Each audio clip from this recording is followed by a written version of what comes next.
Hello and welcome into the latest edition of Extra Time. Stevie and Ali are here in the studio. Frank Leboeuf is joining us as well. So what I've noticed, Kay, is that you're much nicer to Frank than Dan is. Oh, it goes without saying. Yeah. Unnecessarily so, Dan goes after Frank for no reason whatsoever. Frank is such a lovely guy. He's a great guy. Yeah. Now and again, he likes to remind me of something that happened in the 90s that is very unnecessary to bring up, but other than that, we'll let him go. Yes. That's not true. I didn't do that today. I just noticed that no, I didn't do it today. Just compare the result with what the three of us said, and I was feeling that there was a little bit something of bitterness, as we call it, towards Newcastle because you support Middlesbrough, which is only fair. Yeah, that's okay. It's okay. I'm not bitter. Well, kind of.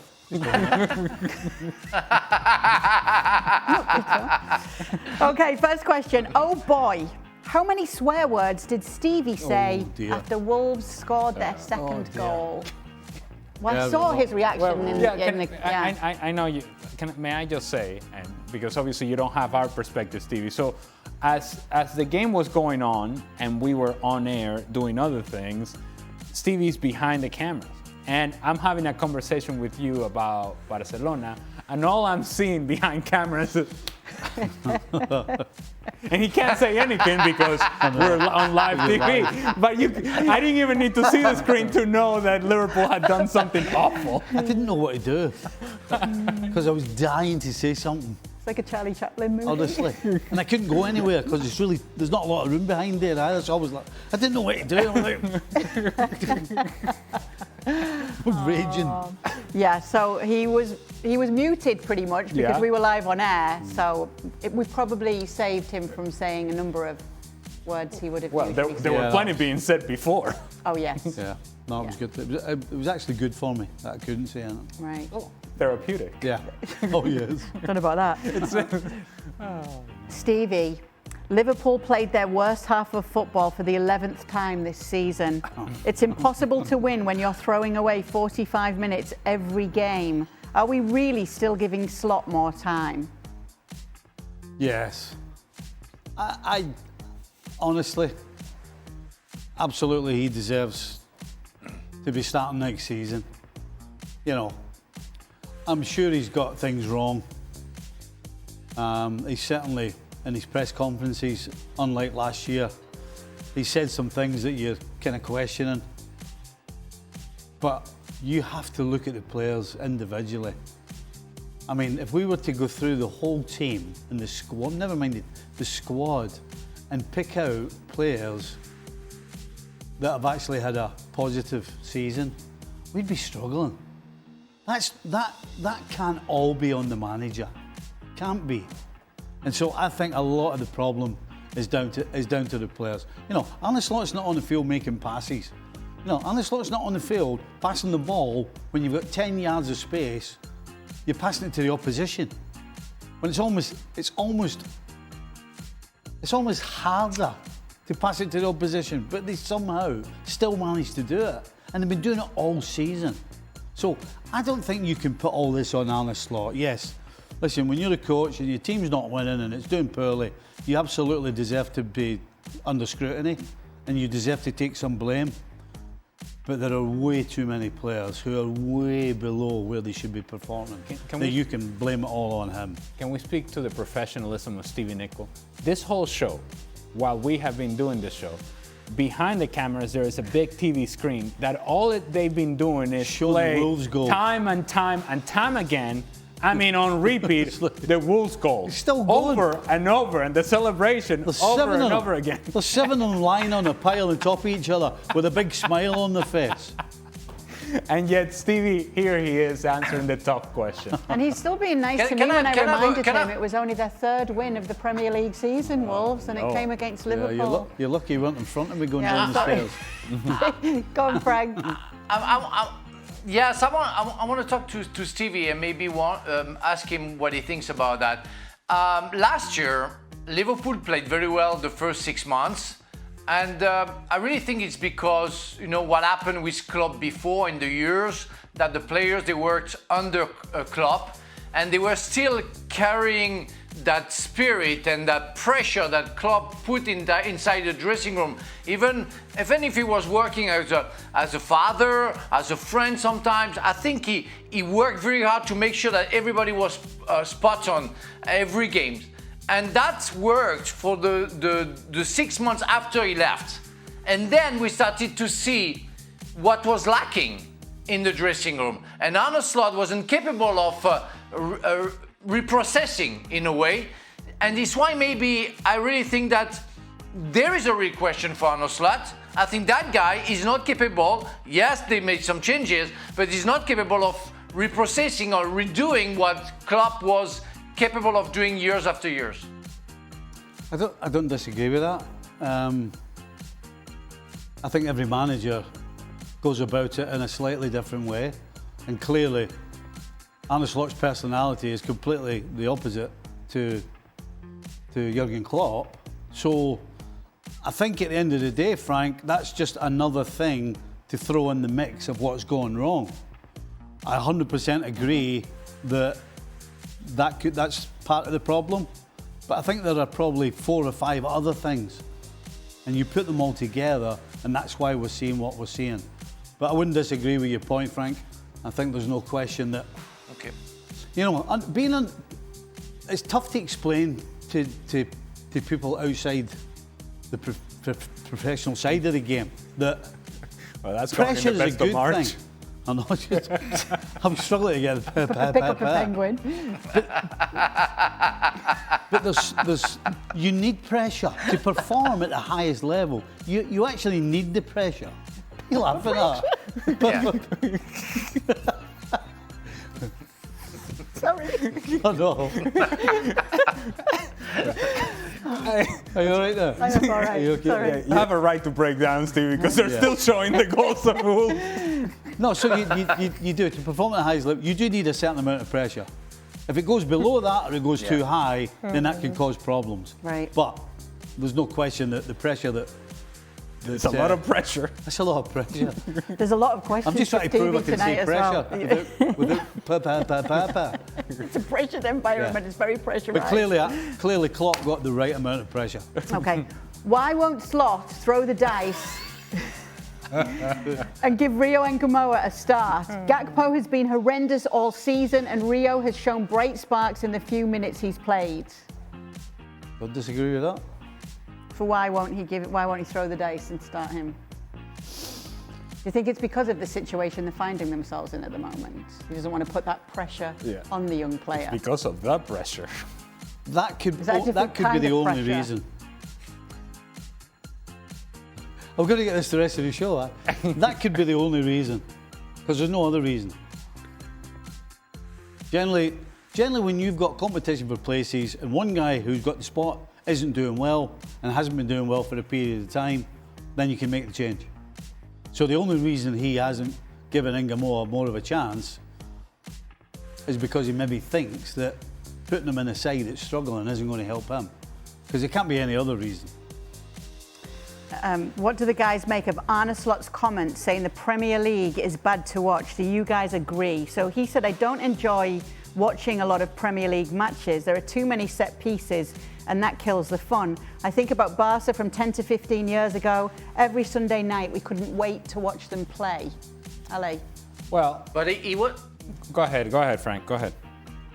Yeah, sorry, he wasn't the only one. I think yesterday Ruud Gullit said exactly the same, that he said he doesn't even want to watch.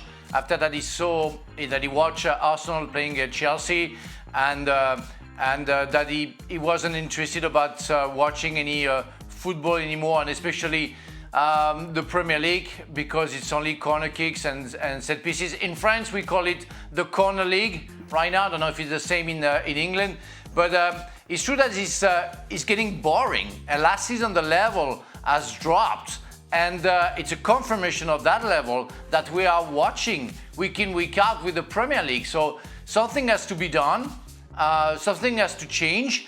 And I'm not enjoying most of the games as well.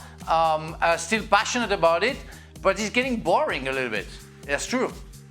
Yeah, I think I find myself anyway, I cannot speak for anybody else, but I find myself when the quote-unquote big games are coming up in the Premier League and you get excited about the potential matchups and how important those matchups could be for a title race, and I'll give you the example of Arsenal-Chelsea. You sit there and you begin to watch the game with an expectation of a certain level of play. And this particular game that I just mentioned, Arsenal-Chelsea from this past weekend, it was hard work to watch. And I don't begrudge Arsenal for depending on set pieces. If they do it very well, then so be it, you take advantage of it. But where I do have an issue is that when that becomes the angular piece of your attack, that you depend on that heavily, that it's not just an asset that you can use, but that becomes the thing that separates you from the rest. And because they have done it so very well, then other teams are now placing even more focus on it, both defensively and offensively, and it then becomes this corner league, as Frank is mentioning.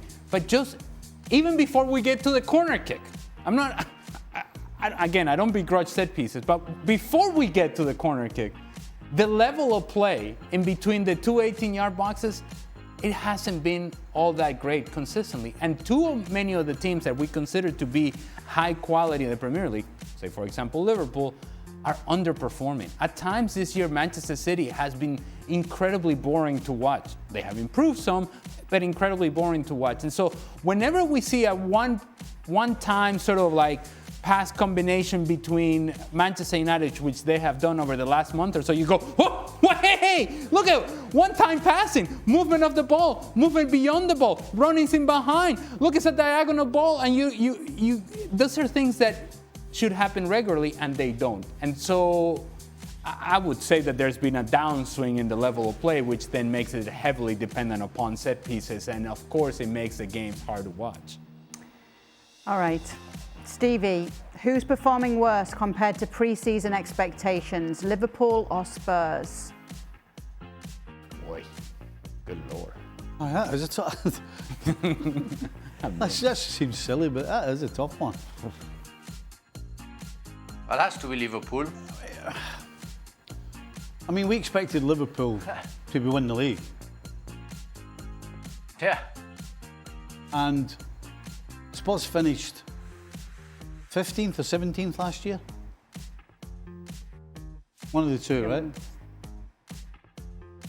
And so we expected Spurs to be better, but nobody had them anywhere close to Champions League or European places. Whereas Liverpool, it was, favourites for Champions League, favourites for Premier League.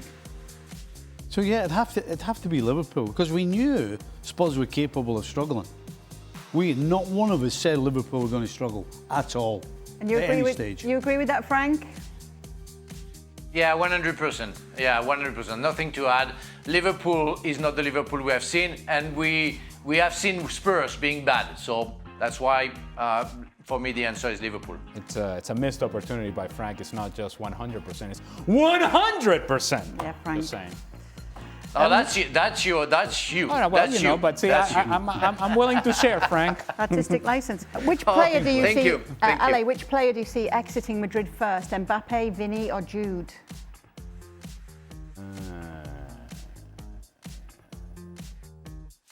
Well, if it's among those three, I'm gonna say probably Vini.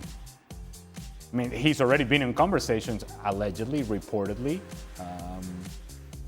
And his contract situation is one that continues to be part of the conversation.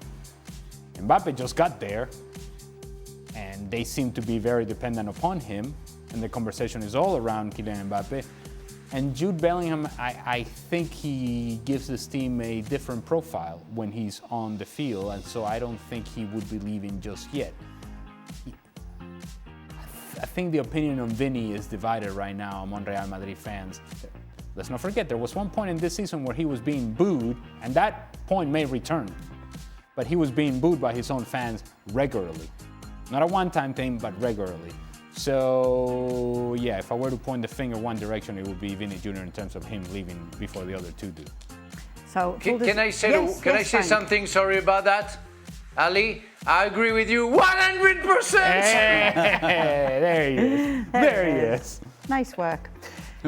So Stevie was watching Liverpool, obviously, at the same time that the Barcelona game was on, but this is a substitution question. Right. Stevie, did Flick make a mistake by subbing off both Firmino and Ferran Torres and replacing them with only one attacker in Rashford? Araujo, who came on, wouldn't have had to play striker had one of them still been on the field.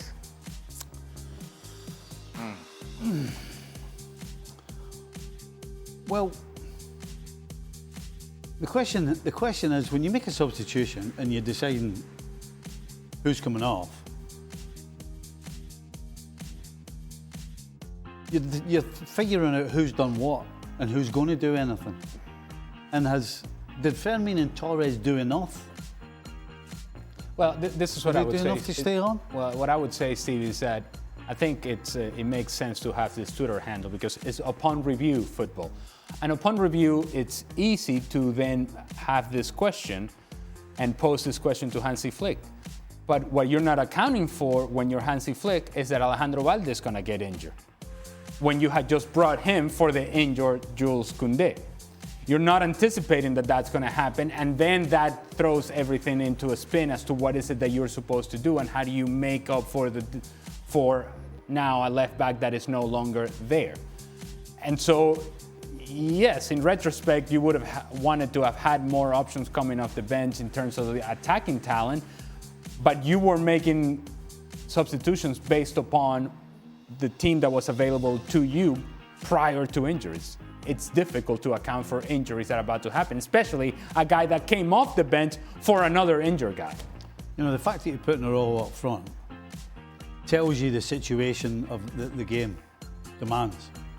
You know, it's nice to knock the ball around, play football, create chances, but when you've only got a certain amount of time left, eventually you have to put the ball forward early. And if you're putting the ball forward early, I think I would rather have Araujo up there fighting for it, and then you try and win the second ball. So, yeah, I think it's 100% situational, and that had no problem with what he did. Yes, it is. Frank Zamora was laughing while he was saying it, wasn't he? But you really delivered. Oh, I went for it. You brought it. Yeah. You got to pull the heat back. No, you were good. I have a 1 second delay when you speak. It's why I'm a little bit late. Oh, we thought it was you, Frank, not the delay. No.